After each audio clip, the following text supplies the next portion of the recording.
What's up, everyone? And welcome back to the channel. Today, we're diving headfirst into the economic earthquake that just rocked the markets. You've probably seen the headlines. Fed meeting shocks markets? Rate cut backfires Bitcoin in free fall. It sounds dramatic, and honestly, the situation is pretty intense. Let's break down exactly what happened, why it happened, and most importantly, what it means for you and your investments, especially if you're holding Bitcoin. So, the big day arrived. The Federal Reserve meeting. For weeks, maybe even months, the entire financial world was holding its breath. The big question on everyone's mind was, will they or won't they cut interest rates? The prevailing theory, the hope that was propping up a lot of market optimism, was that the Fed would finally signal a pivot. They'd see the signs of a slowing economy, maybe some cooling inflation, and they decided it was time to ease up on their tight monetary policy. This expectation of a dovish turn, meaning a move towards lower rates, had been a major tailwind for risk assets like stocks and, of course, our favorite digital gold, Bitcoin. Think about it. Lower interest rates generally make borrowing cheaper, which encourages spending and investment. For assets like Bitcoin, which don't pay a dividend or interest, a lower rate environment makes them more attractive compared to traditional savings accounts or bonds.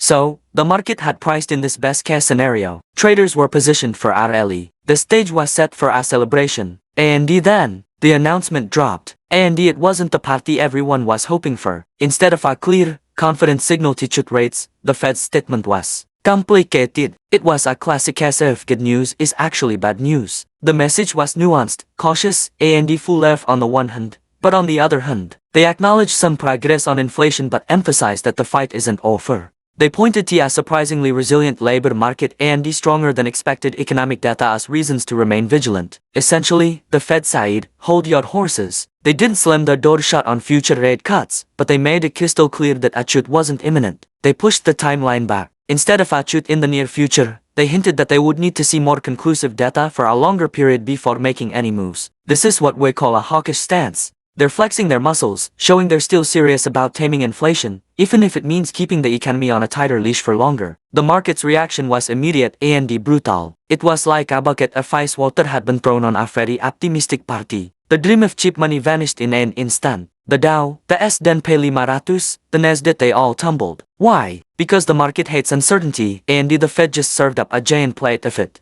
All those traders who had bet on a rate cut had to unwind their positions, leading to a massive wave of selling. Now, let's talk about Bitcoin. Bitcoin, which had been riding high on the wave of rate cut optimism, got hit particularly hard. We saw a dramatic sell-off, a free fall as the headline screamed. From its recent highs, the price plummeted, wiping out billions in market value in a matter of hours. This is a perfect example of the classic market adage, buy the rumor, sell the news. The rumor was the anticipated rate cut, which fueled Bitcoin's rally. The news was the Fed's hawkish reality check, which triggered the sell-off. So why does Bitcoin react so strongly to these macroeconomic signals from the Fed? It's because in recent years, Bitcoin has become increasingly integrated into the mainstream financial system. Large institutions, hedge funds, and even everyday investors now see it as a legitimate asset. However, this also means it's more susceptible to the same forces that move traditional markets. When the overall appetite for risk dries up because of fears of higher for longer interest rates, assets at the far end of the risk spectrum,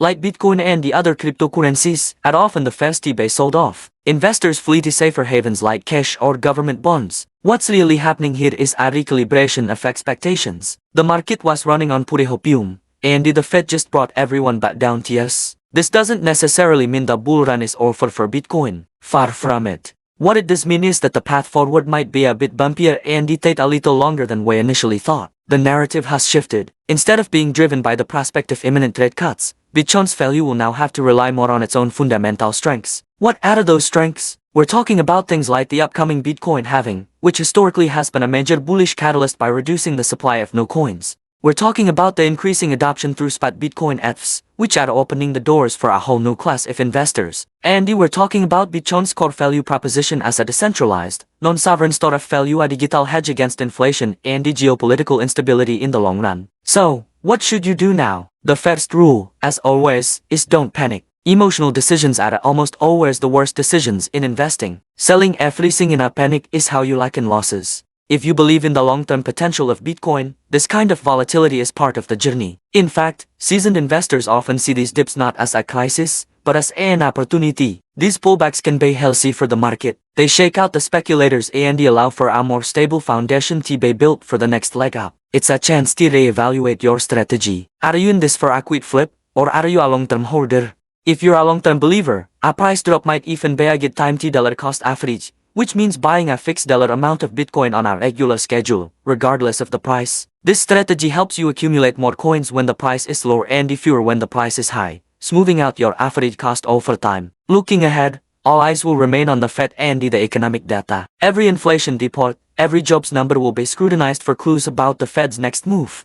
The market will be a bit more cautious now. The wild optimism has been tempered with a dose of reality. Bitcoin's price will likely remain volatile in the short term as it finds its footing in this new higher for longer interest rate environment. But remember the bigger picture. The institutional adoption is real. The technology is proven. The global need for a decentralized asset isn't going away. This recent event was a macro-driven shot, not a fundamental flaw in Bitcoin itself. It was a harsh reminder that while Bitcoin is its own unique asset, it doesn't exist in a vacuum. It's part of a larger, interconnected global financial system, and the ripples from central bank decisions will always be felt. This is a marathon, not a sprint. We've seen cycles like this before in the crypto world, and we'll see them again. The key is to stay informed, have a clear strategy, and manage your risk. Don't invest more than you're willing to lose, and always do your own research. What we witnessed was the market getting a little ahead of itself and the Fed putting it back in its place. Now, the focus shifts back to the fundamental drivers of Bitcoin's value, which, for long-term believers, remain as strong as ever. Thanks so much for tuning in today. I hope this breakdown helped you make sense of all the chaos. It's a complex situation, but understanding the why is crucial. If you found this video helpful,